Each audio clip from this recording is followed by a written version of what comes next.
ازاي حولت من مجال العلوم بعد ما كنت اخصائي مايكروبيولوجي ان انا ابقى واحد من اكتر المؤثرين على السوشيال ميديا في مصر في مجال تعلم اللغه الانجليزيه. ده اللي هنقوله في الفيديو ده. بصراحه يعني انا طالع بالمنظر ده مش لاي سبب الا ان انا عايز استغل الكابتشو النور جه. ده اللي هنقوله النهارده، وهحكي معاك كده قصه تحويلي من المجال ده للمجال ده، وهل انا بنصح ان الناس تعمل كارير شيفت ولا لا. سنه 2006 كنت طالب عادي في سنه اولى ثانوي في معهد اسمه معهد البراموني الاعدادي الثانوي الازهري.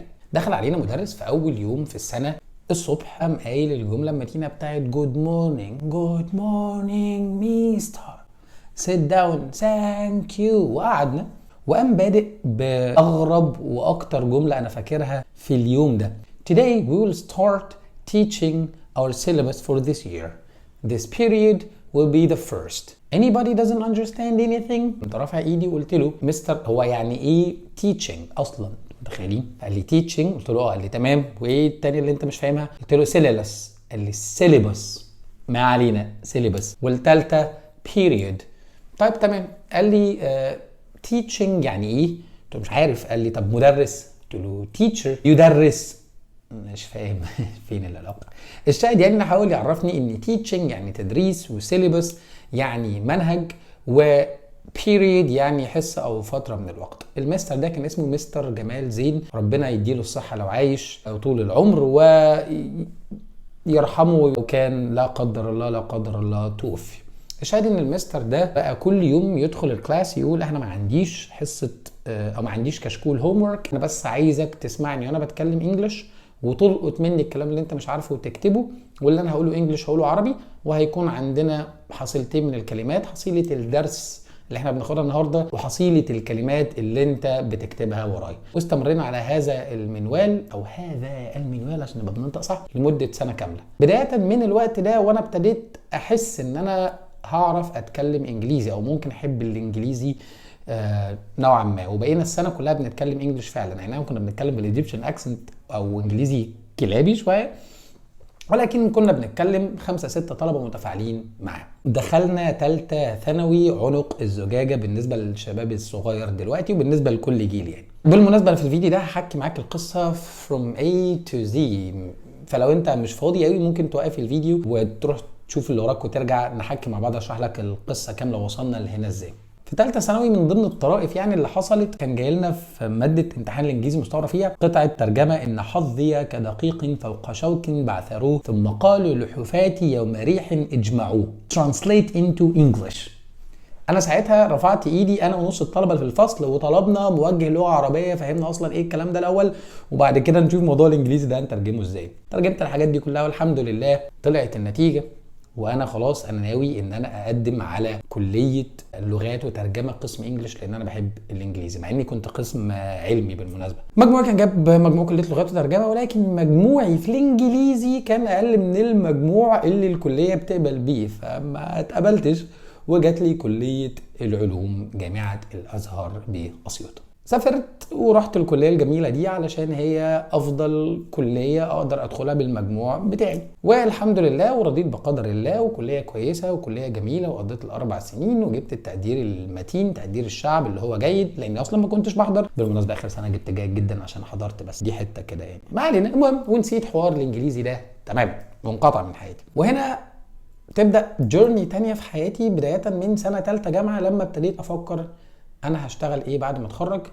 وابتديت اسمع كلام ان المناديب اللي بيتخرجوا من كليه علوم بيشتغلوا بياخدوا مرتب كويس، وفي بعض الشركات بتدي عربيات. قلت بس انا عايز عربيه والفلوس بقى تلعب في ايدي، اول ما اتخرج اروح اعمل الكلام ده.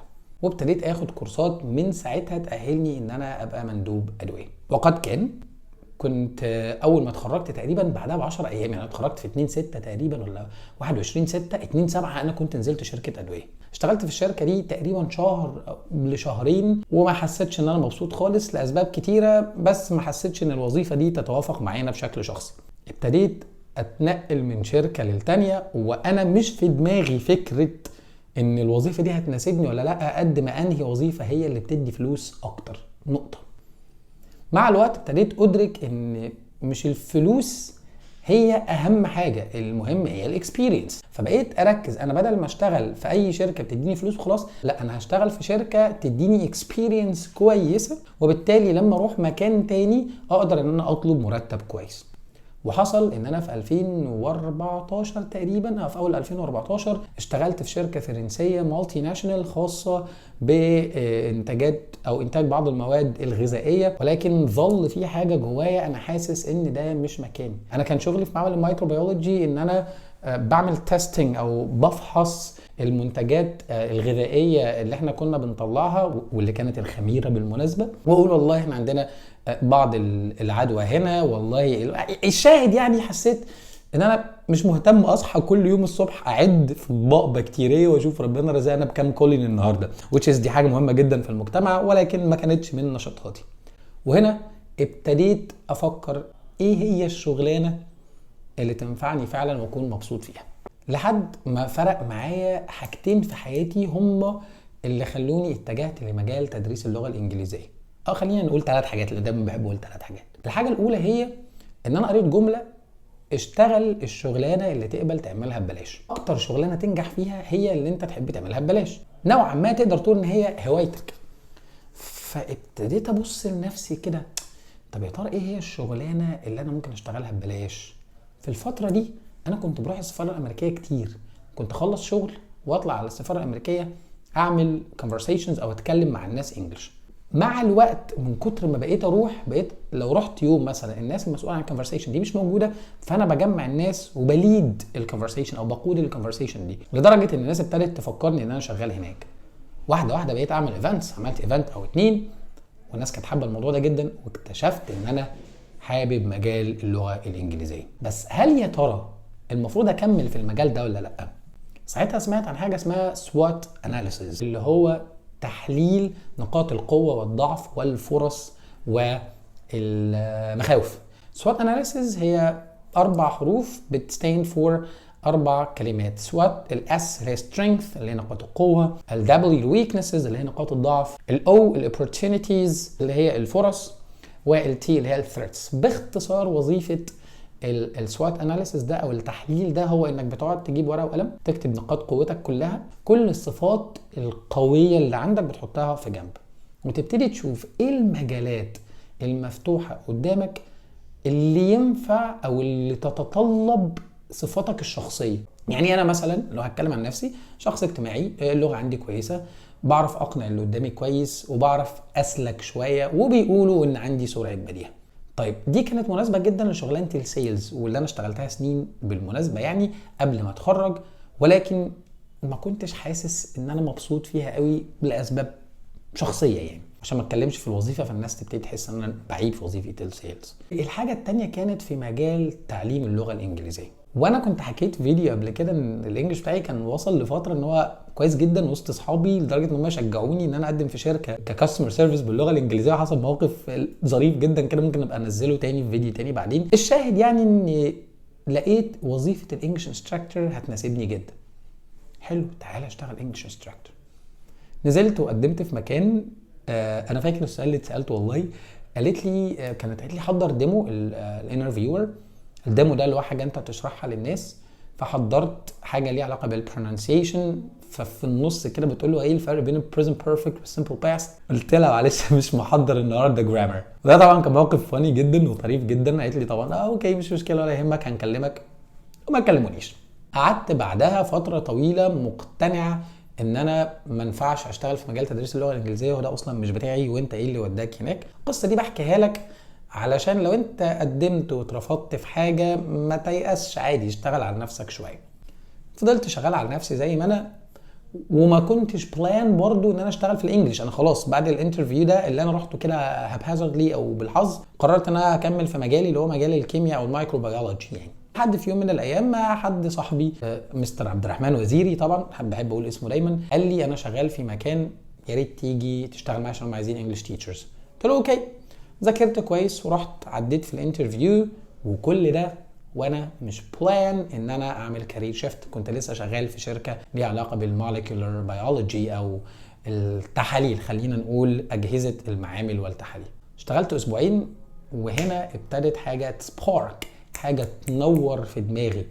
لقيت نفسي مبسوط جدا في الشغل، حابب ان انا اروح، بذاكر كتير قوي قبل السيشنز، وبحضر كتير قوي من غير حتى ما حد يبقى بيراقب عليا.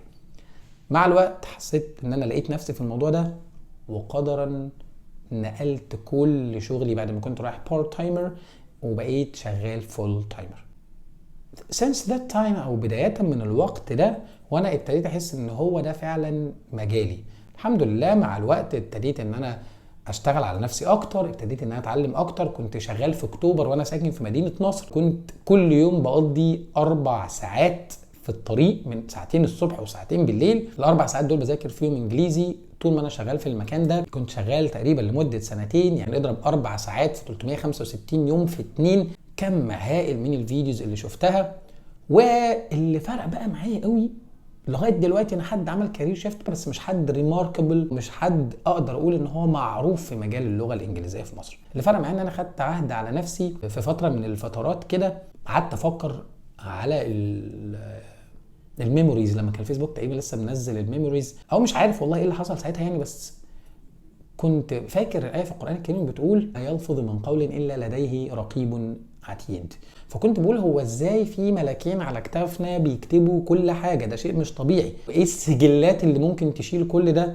وقعدت افكر قلت ايه ده؟ طب ما الفيسبوك كل البوستس والشاتس، كل الحاجات اللي انت بتكتبها محفوظة، اذا دي حاجة سجل هيبقى محفوظ عليك زي رقيب وعتيد. بداية من الوقت ده خدت عهد على نفسي ان مش هنزل اي حاجة غير الحاجة اللي انا اقدر اقابل بيها ربنا، وما اخدش عليها سيئات، وان كان يا ريت اكون اقدر اخد عليها حسنات. وابتديت ان انا انزل اي حاجه جديده اتعلمها، بقرا في كتاب انزل الحاجه اللي استفدتها، كوت او حكمه عجبتني انزلها، وانا بذاكر انجلش لو في معلومه كويسه اقدر اشرحها للناس. مع الوقت بقيت انزل كونتنت كتير جدا مفيد. لمده سنه تقريبا كان عندي 72 فولور، او مش عارف والله 720 فولور، انا فاكر الرقم حاجه شبه كده يعني. لمده سنه كامله لحد ما نزلت بوست عامل بومينج، اللي هو بوست السفاره الامريكيه، يمكن اغلبكم عارفه. مع الوقت ابتديت ان انا اشتغل على نفسي واطور نفسي، والله الحمد لله دلوقتي انا مؤسس او فاوندر لدكتور انجلش لانجويج سوليوشنز اكاديمي، واقدر اقول ان بفيد اكتر من 500,000 شخص على مواقع التواصل الاجتماعي ان هم يطوروا اللغه بتاعتهم. السؤال بقى المهم، هل انا انصح الناس تعمل كارير شيفت؟ او خلينا نقول بمعنى ادق، هل الكارير شيفت هو احسن حاجه ممكن انت تعملها؟ ده على حسب النيدز بتاعتك او على حسب احتياجاتك. بمعنى لو انت دلوقتي الفتره الحاليه انت محتاج فلوس، فعلا محتاج فلوس جامد، اشتغل اي حاجه تجيب لك فلوس. لكن ان انا اعمل كارير شيفت عشان افولو ماي باشن والبتنجان ده، لا. يعني انا كشخص او مصطفى قناعتي الشخصيه ما تعملش كده. ما تعملش كده لو الباشن ده ما بيجيبلكش فلوس. يعني لو انت الباشن بتاعك انك تلعب بالمسافات طويله، والمسافات الطويله مش هيجيب لك فلوس، دونت فولو ات، ما تتابعوش، ما تتبعش شغفك. لا عادي جدا، اشتغل الحاجه اللي فيها فلوس، بس حاول قدر المستطاع. انا عارف ان الفيديو يطول، بس جول طول وهو فيديو عملناه مره واحده، واتمنى نكون يعني خفاف عليكم. حاول وانت بتنقي الشغل اللي انت هتشتغله، لو مش حاجه بتحبها حاول تشتغل في شغل ما فيهوش الحاجات اللي مش بتحبها. بمعنى لو انت شخص ما بتقدرش تتعامل تحت ضغط، ما تروحش شغل فيه ضغط. لو انت شخص اجتماعي وبتحب تتعامل مع الناس، او شغفك او بتعرف تتعامل كويس مع الناس وما بتعرفش تتعامل خالص مع اجهزه، ما تروحش تشتغل شغل فيه اجهزه. لو شغال في مكان فيه الحاجات اللي انت مش بتحبها، مش هتطيق انك تشتغل فيه. لكن لو شغال في مكان ما فيهوش الحاجه اللي انت بتحبها ولا الحاجه اللي انت مش بتحبها، مكان عادي هتقدر تشتغل فيه وتقدر تعمل فيه فلوس. طب امتى تعمل كارير شيفت؟ تعمل كارير شيفت اولا لو انت معلكش التزامات كتير محتاجه فلوس الفتره دي، وعندك القابليه او عندك اللكشري او عندك رفاهيه ان انت تشتغل شغلانه ما فيهاش فلوس دلوقتي عشان تتبع الحاجه اللي انت بتحبها، دوت. لو ما عندكش ده ما تعملهاش دلوقتي، وتقدر يعني لو انت حابب الموضوع قوي تشتغل فيها كبارت تايم. وهنا دي هتحتاج ديديكيشن او هتحتاج التزام قوي جدا منك، انك تكون شغال في شغلانه رئيسيه الصبح وشغلانه بالليل، او بالليل تبقى انت شغال وبتطور المهاره اللي انت حاببها. طيب ازاي اختار الوظيفه المناسبه ليا لو انا اصلا تايه؟ انا ما اعرفش انا ممكن احب الشغلانه دي ولا لا، ما اعرفش فيها حاجات حلوه ولا لا.